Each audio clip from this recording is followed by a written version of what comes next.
Take action. This video is to remind you, take action. If you are somebody between 18 to 25, you're trying to build something, but then you get stuck. You're trying to manifest your dream life, maybe a good relationship, maybe a good business, maybe your content creation journey, figuring out your future job and career, maybe figuring out wealth creation, but inside you're struggling with anxiety, underconfidence, and emotional overwhelm, then this video is to tell you, take action. This is not going to be a very preachy video. I have a scientific tool ready with me and 3 quotes from Bhagwat Gita which will give you a mental framework of how you should navigate such situations. So hold on and enjoy this audio experience till the end. If you're new, welcome to the channel. My name is Ashutosh Kapoor and you're watching the Kapoor Live. Cozy Convos are 30 days brain rewiring series where I help Gen Z and anybody practically to rewire their brain, stop doom scrolling, manifest their goals. I have just completed 1 week of regular upload. I'll do it daily for 30 days and I want your brain to completely rewire. Let's navigate.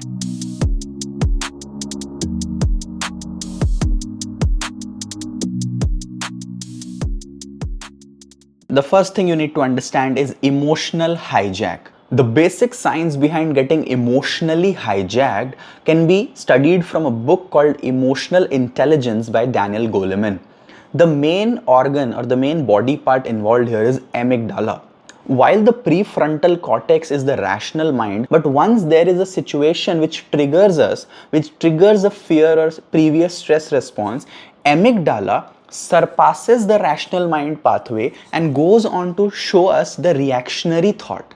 Because the body feels unsafe. When there is a situation where fear comes up, where some unpredictability comes up, the brain and the nervous system goes into a protection mode or safety mode. Hijack of amygdala over your prefrontal cortex is called emotional hijack. To regulate the emotional hijack is to develop emotional intelligence. In our education system, in our offices, in our media, we are always talking about technical skills. We are talking about intellectual intelligence, artificial intelligence. But have we ever been taught about our emotional intelligence? Have we ever been taught about how to regulate our emotion? What good is your multi-dollar business when you come down at home and you cannot regulate your own emotion, or your family members around you cannot regulate their emotions? We think family is our safe spot, but maybe it's not. We think our own thinking and habits are safe, but maybe it's not. It's just familiar. The friend that is judging you, who is giving you mixed signals, you don't know if that's a friend or an enemy. Sometimes they disrespect you. Why are you still there? Because you feel familiar. Why are you stuck with that idea? Why are you stuck with that product? Why are you stuck with that pattern that whenever some tough situation comes in, you cave in? Actually, you are not stuck there. Actually, the nervous system, the brain and the subconscious is programmed in a certain way that even though you don't want to do it, it happens. It just happens. We are under control of our emotions. The challenge of our generation is not that we don't know stuff. In fact, we know stuff more than it's required. But the challenge comes while taking action and applying that knowledge into a monetizable activity. The challenge comes that once we go down doing that thing, overthinking takes us back to the bed. We start pillow talking again. We do not know how to regulate our emotions while dealing with people. So we quit. We cancel out, we ghost people, we block people, we fight with people, we judge people, and then we rant on reels and social media. So how do we reprogram our brain to stop feeling emotionally unsafe, to stop getting controlled by emotions? How do we separate the situation and the emotion? So we'll start with what Bhagwat Gita said and then we'll go on to the science-backed EFT, which is called Emotional Freedom Technique.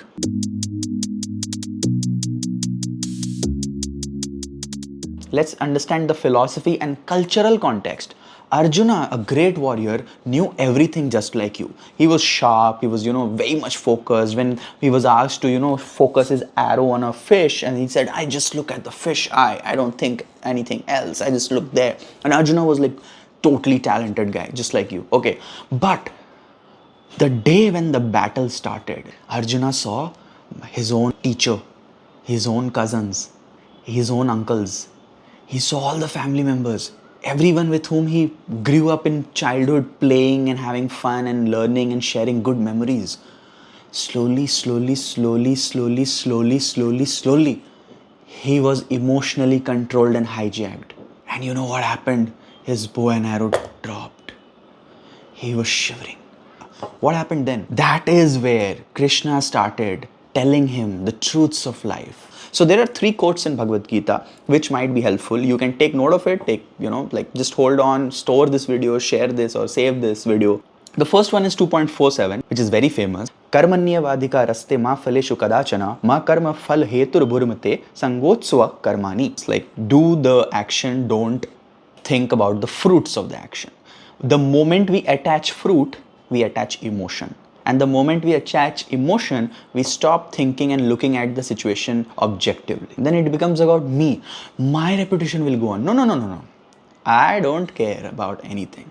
But the thing has to be done, so we are doing it. The second one is 2.48, which says, Yogastha kuru karmani sangatek tva dhananjay siddhya siddhi samo bhutva samatvam yoga uchyate. This comes right after the previous one. He says, to be established in yoga. Yoga means stability of mind, balance of mind. Sangatek tva dhananjay. Remove your attachment to the job, to the thing that you have to do. Even to your own self, to your own overthinking. Siddhya siddhi samo bhutva. In your highs and lows, siddhi and asiddhi. In your success and your failures, be very much stable. Samo bhutva. Stay completely stable, balanced. Samatvam yoga uchyate. This equanimity is the highest form of yoga. Now, one more is from chapter 6, Shloka 2.5, which says, Shanay shanay uparmed buddhya dhriti gritya atma samsthanam manah kritva kinchadapi na chintayet. Slowly, shanay shanay. Uparmed buddhi dhriti gritya. Slowly stabilize the mind. Stop your racing thoughts. Atma samsthanam manah kritva. Put your mind at the seat of your soul. Do not put your mind at the top of everything. You be on top of the mind. Don't keep mind at top of you. So Atma samsthanam manah kritva na kinchadapi chintayet. And then never ever do chinta, which is worry. Now, we understand this and then suddenly we feel liberated and free. Like, okay guys, I'm gonna do it. I'm gonna make these videos. Nobody watches, who cares? This is my action. I'm gonna do this. Now, finally, the science-backed technique which will biohack our body, our nervous system to reduce emotional overwhelm, emotional hijack, and to stop us from getting controlled by emotion. The very main thing you have to remember about EFT is that EFT is tapping. A research showed that EFT improved happiness by 30%. And in another research, it showed that it reduced cortisol hormone, the stress hormone, by 43%. A lot of therapists, a lot of physicians recommend EFT complementary to the main line of treatment for PTSD, reducing depressive episodes, for coping mechanism, and even for removing pain like physical pains. So this is a technique which is based on Chinese Accupresure, acupuncture points. Attached to that is Cognitive Affirmations. Acupressure attached with Cognitive Affirmation. So it's a mind-body connective intervention.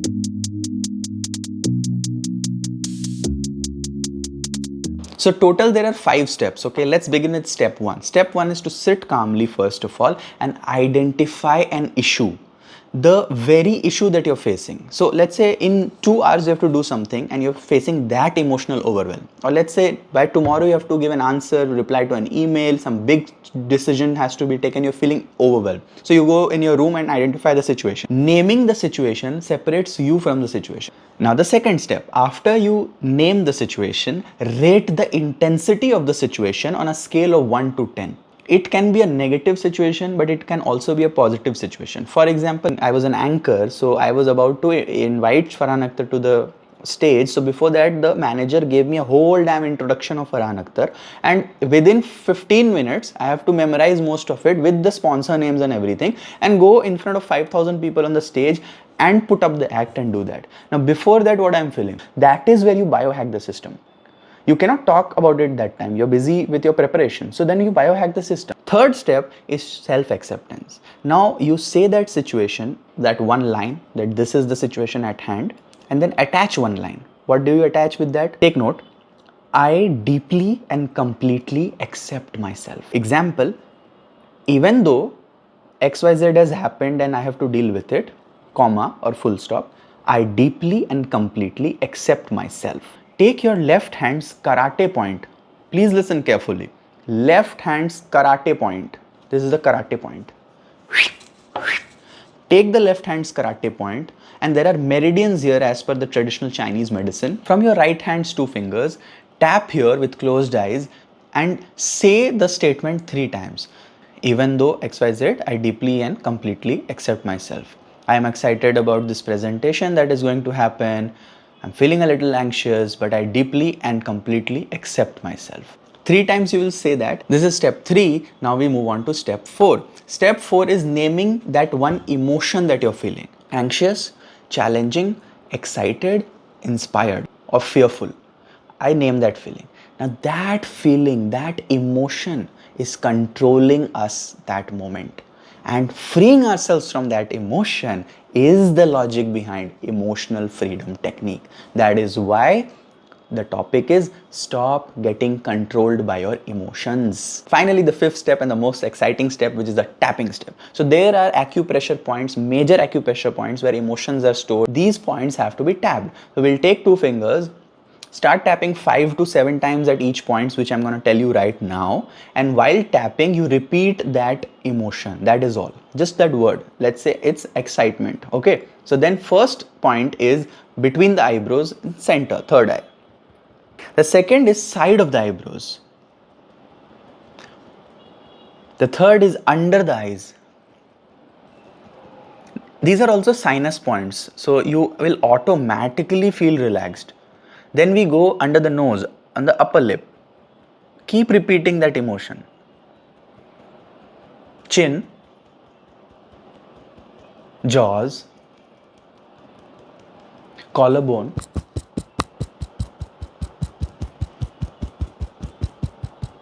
under the arms, not at the armpit but 4 inch below that. Keep repeating the emotion. I personally add a little bit on chest region because I think a lot of emotion stores there. And finally, at the top of your head, the crown region where there's a lot of heat. If you touch and feel, even at this moment, go touch and feel, there's a heat.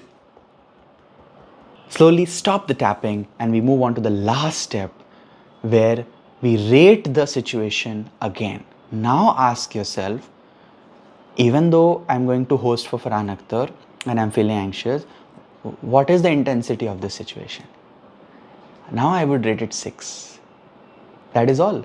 So it's a pre-rating, post-rating, and it's very, very calculative, measurable stuff. And in between that is your system biohacking. Try this. It has been heavily researched. You can also Google search it or check research papers about it.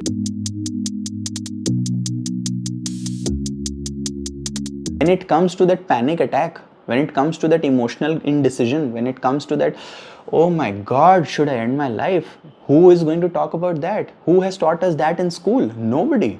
I'm going to do that here for 30 days, not to make you more emotional and more lazy, but to improve your productivity. And I am going to tell you again and again, this is to improve your work. This is to improve your wealth. This is the way rich works. Rich people are always poised. They're always regulated. Only the middle class and the poor people are emotionally overcharged and not under control. The media controls them. People control them. Politicians control them. But the wealthy people, nobody controls them. I am giving you the real freedom through science-backed techniques and through tools, not just talk. Today's question is on the screen. Which of these hormones is called stress hormone? A, B, C, or D? Now, whoever gives the right answer will get a shout out in the coming episodes. So make sure you type your name, have a clear username. We are going to congratulate the people who give right answers. Thank you for listening. You're watching The Kapoor Life. My name is Ashutosh Kapoor. See you tomorrow.